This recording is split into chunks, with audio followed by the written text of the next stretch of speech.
Assalamualaikum warahmatullahi wabarakatuh. Kami dari kelompok 1 Offering C20. Di sini kami akan membahas mengenai topik manusia dan tantangan hidup di dunia. Namun sebelum itu, perkenalkan kami dari kelompok 1 yang beranggotakan saya Faris Rifki Windirnata dengan NIM 230311605402, Nyala Lintang Arni Putri dengan NIM 230311603852, Hilda Kamila dengan NIM 230331609583, dan Opsadara Laurencia dengan NIM 230351604322. Jadi pada video kali ini ada 4 pokok pembahasan, yaitu yang pertama ada hakikat manusia, yang kedua adalah aspek yang mempengaruhi perilaku manusia, yang ketiga yaitu kedudukan dan tujuan penciptaan manusia, dan yang keempat yaitu ikhtiar merealisasikan tugas hidup manusia. Yang pertama yaitu hakikat manusia. Di dalam Kamus Besar Bahasa Indonesia atau KBBI 2008 dideskripsikan bahwa manusia adalah makhluk yang berakal budi. Pengertian ini menyiratkan suatu maksud bahwa manusia adalah salah satu makhluk Allah Subhanahu wa Ta'ala yang diberi akal untuk digunakannya sebagai modal yang sangat berharga untuk mencapai keluhuran budi pekerti. Manusia juga sering disebut Bani Adam atau anak cucu Nabi Adam. Selain itu, di dalam Al-Quran ada 3 istilah untuk manusia. Yang pertama ada Al-Bashar, yang kedua Al-Nas, dan yang ketiga Al-Ins atau Al-Insan. Yang pertama Al-Bashar adalah gambaran manusia secara materi yang dapat dilihat, memakan sesuatu, berjalan, dan berusaha untuk memenuhi kebutuhan hidupnya. Yang kedua Al-Nas menunjuk pada keturunan Nabi Adam alaihissalam, atau disebut juga Bani Adam atau anak cucu Nabi Adam. Yang ketiga Al-Ins dan Al-Insan mengacu kepada lawan dari binatang liar. Meskipun berasal dari akar kata yang sama, namun keduanya di dalam Al-Quran memiliki perbedaan. Al-Ins selalu dipertentangkan dengan Al-Jin, sedangkan Al-Insan mengandung pengertian makhluk mukallaf yang pengemban amanah Allah Subhanahu wa Ta'ala dan khalifah. Dari paparan tersebut, dapat dikatakan bahwa sebutan untuk manusia ada 4 macam, yaitu Bani Adam, Al-Bashar, Al-Nas, dan Al-Ins atau Al-Insan. Masing-masing sebutan tersebut meskipun mengacu kepada pihak yang sama, yaitu manusia, namun masing-masing memiliki perbedaan. Baik, untuk sebab selanjutnya yaitu aspek yang memengaruhi perilaku manusia. Perilaku manusia dipengaruhi oleh beberapa hal. Yang pertama yaitu potensi diri. Potensi diri ini dibagi menjadi 2. Yang pertama potensi positif, yang kedua potensi negatif. Potensi positif meliputi A. Manusia memiliki fitrah beragama tauhid, yakni bertuhan hanya kepada Allah. Hal ini tercantum dalam Quran Surat Ar-Rum ayat 30. B. Manusia diciptakan dalam bentuk dan kesadaran yang sebaik-baiknya. Hal ini tercantum dalam Quran Surat At-Tin ayat 4. C. Manusia adalah makhluk yang paling mulia. Salah satu kemuliaan manusia atau Bani Adam adalah dijadikannya Nabi Muhammad SAW sebagai sebaik-baiknya makhluk. Hal ini tercantum dalam Quran Surat Al-Isra ayat 70. Do, manusia adalah makhluk Allah yang terpintar. Dalam Al-Baqarah ayat 31 hingga 33 disebutkan bahwa Nabi Adam lebih pintar dari malaikat. Juga dalam An-Naml ayat 38 sampai 40 disebutkan bahwa manusia lebih hebat dari jin. Manusia adalah makhluk Allah yang bersedia untuk memegang amanat. Dalam Quran Surat Al-Ahzab ayat 72 disebutkan bahwa manusia menerima amanat, di mana menurut kitab-kitab tafsir, amanat tersebut adalah ketaatan dalam menjalankan kewajiban dan meninggalkan larangan. Yang taat akan mendapat pahala, yang tidak akan mendapat siksa. Yang kedua yaitu potensi negatif. Potensi negatif ini meliputi A. Manusia adalah makhluk yang lemah. Hal ini tercantum dalam Quran Surat An-Nisa ayat 28. B. Manusia adalah makhluk yang suka keluh kesah. tercantum dalam Quran Surat Al-Ma'arij ayat 19. C.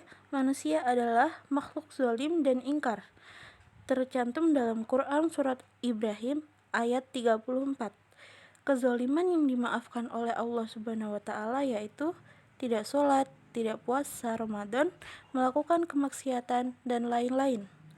Kezaliman yang tidak dimaafkan oleh Allah Subhanahu wa Ta'ala yaitu menyekutukan Allah Subhanahu wa Ta'ala.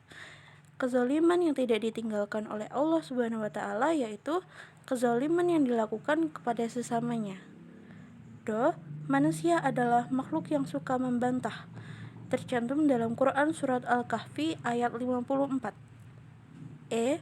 Manusia adalah makhluk yang melewati batas, tercantum dalam Quran Surat Al-Alaq ayat 6. Untuk yang kedua, perilaku manusia juga dipengaruhi oleh komponen diri. Komponen diri ini meliputi yang pertama fitrah, yaitu masdar dari fatara yafturu yang artinya ciptaan. Setiap manusia sejak dilahirkan sudah dibekali akidah yang benar, yaitu mengisahkan Allah Subhanahu wa Ta'ala. Dalam perjalanan hidupnya, banyak yang mengotori fitrahnya dengan membuat dosa. Kedua, nafsu.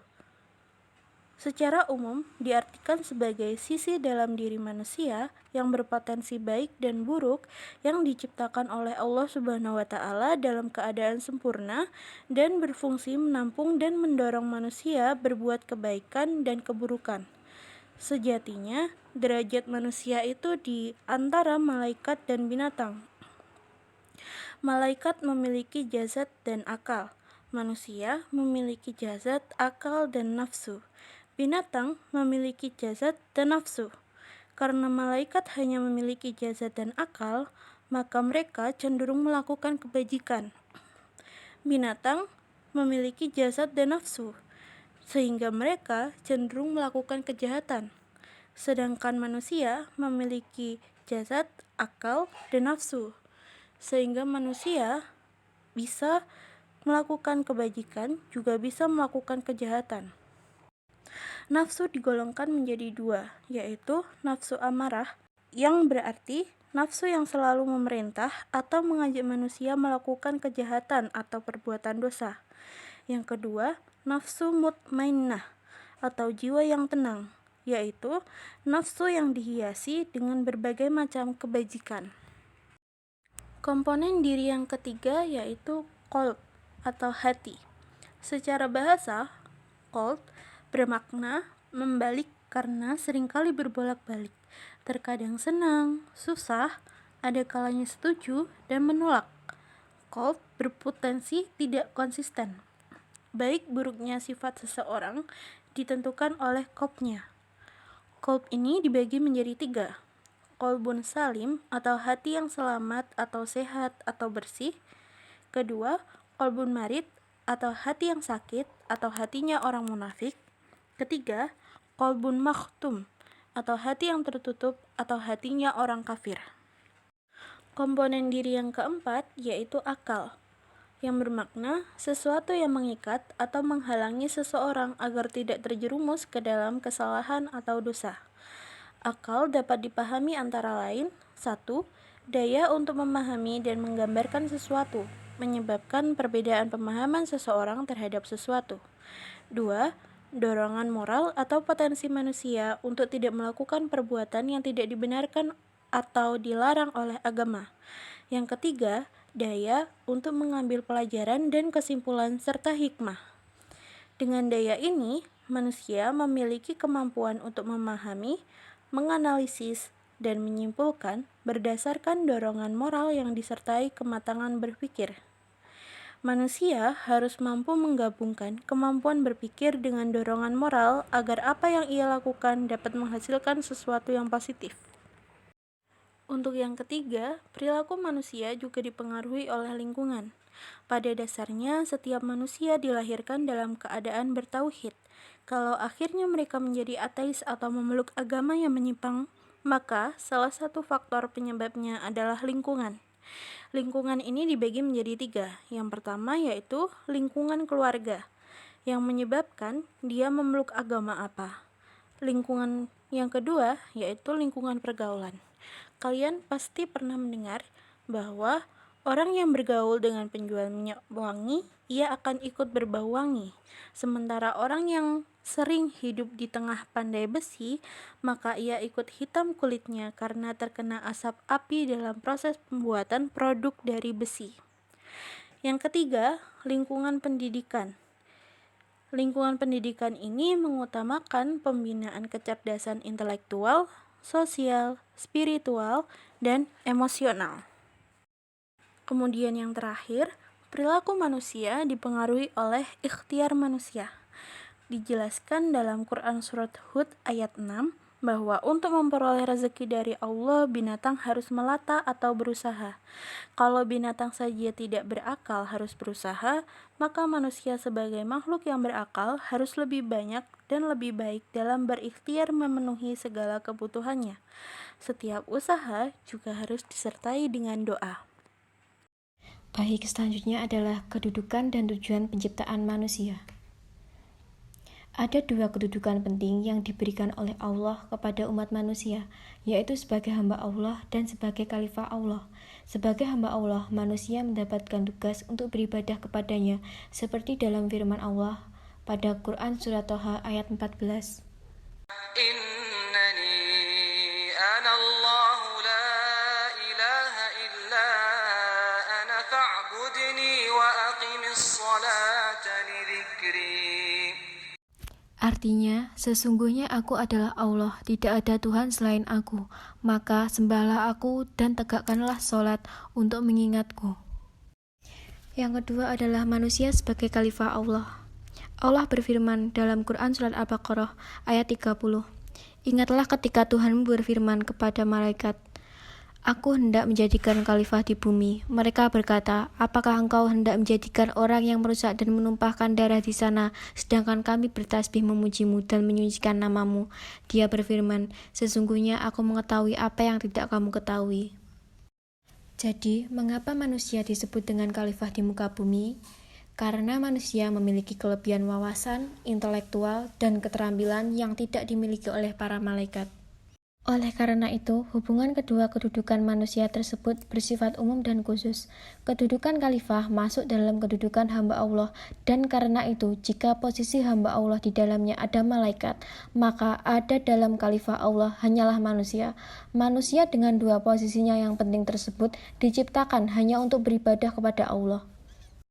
Jadi, perintah ibadah itu mencakup semua aktivitas yang diridhoi oleh Allah, seperti halnya ibadah pokok yang ada di rukun Islam, dan juga ibadah-ibadah lainnya seperti mencari ilmu, mencari nafkah, menolong orang lain, dan juga berbakti kepada orang tua. Yang keempat, ikhtiar merealisasikan tugas hidup manusia. Khalifah atau perintah untuk memakmurkan bumi merupakan amanat langsung dari Allah atas manusia yang dilakukan dalam konteks ibadah kepadanya. Dalam mengemban amanat sebagai khalifah, manusia harus 1. Berilmu yang memadai. Maksudnya manusia harus mencari ilmu sepanjang hidupnya sesuai dengan tuntutan kehidupan yang benar ibadah. 2. Mempraktikkan ilmunya untuk kemakmuran bersama. Sebagai khalifah, ulama mengelompokkan manusia menjadi 4 golongan, yaitu para ulama atau ilmuwan, para umara, para agniya atau hartawan, dan para fuqara atau fakir miskin. Yang ketiga, menjaga niat dalam memakmurkan bumi hanya karena Allah, tidak karena ingin menjadi orang terpandang. Yang keempat, berdoa. Permohonan seseorang kepada Allah, jika semakin banyak berdoa, maka Allah semakin banyak memberi rahmat orang tersebut. Yang kelima, menjaga hati agar tetap bersih dari sifat-sifat tercela dan harus dihiasi dengan sifat-sifat terpuji. Obat hati itu ada 5, yaitu membaca Al-Quran dengan menghayati maknanya, mengosongkan perut atau berpuasa, melakukan sholat malam, berzikir di keheningan malam, dan bergaul dengan orang-orang soleh. Selanjutnya kesimpulan. Yang pertama, sebutan untuk manusia meliputi Bani Adam, Al-Basyar, An-Nas, dan Al-Ins atau Al-Insan. Yang kedua, Perilaku manusia dipengaruhi oleh potensi positif dan negatif yang ia miliki, komponen diri manusia atau yang meliputi fitrah, nafsu, kalbu, dan akal, lingkungan sosial, dan ikhtiarnya. Yang ketiga, ada dua kedudukan yang diberikan oleh Allah kepada manusia, yaitu sebagai hamba-Nya dan sebagai khalifahnya di muka bumi. Oleh karena itu, tujuan atau tugas hidup manusia adalah beribadah kepadanya, baik ibadah kepada Allah maupun ibadah melalui berbuat baik kepada sesama dan memakmurkan bumi. Dan yang terakhir, untuk merealisasikan tugas hidupnya manusia harus membekali diri dengan ilmu yang sesuai dan memadai. Ilmu itu diamalkan dengan keikhlasan seraya berdoa kepada Allah agar tugas tersebut terlaksana dengan maksimal. Semua usaha itu harus dilengkapi dengan berserah diri atau tawakal kepada Allah Subhanahu wa Ta'ala. Sekian presentasi dari kami, kurang lebihnya kami mohon maaf yang sebesar-besarnya dan semoga apa yang kita dapatkan hari ini dapat bermanfaat bagi kita semua. Saya akhiri, wassalamualaikum warahmatullahi wabarakatuh.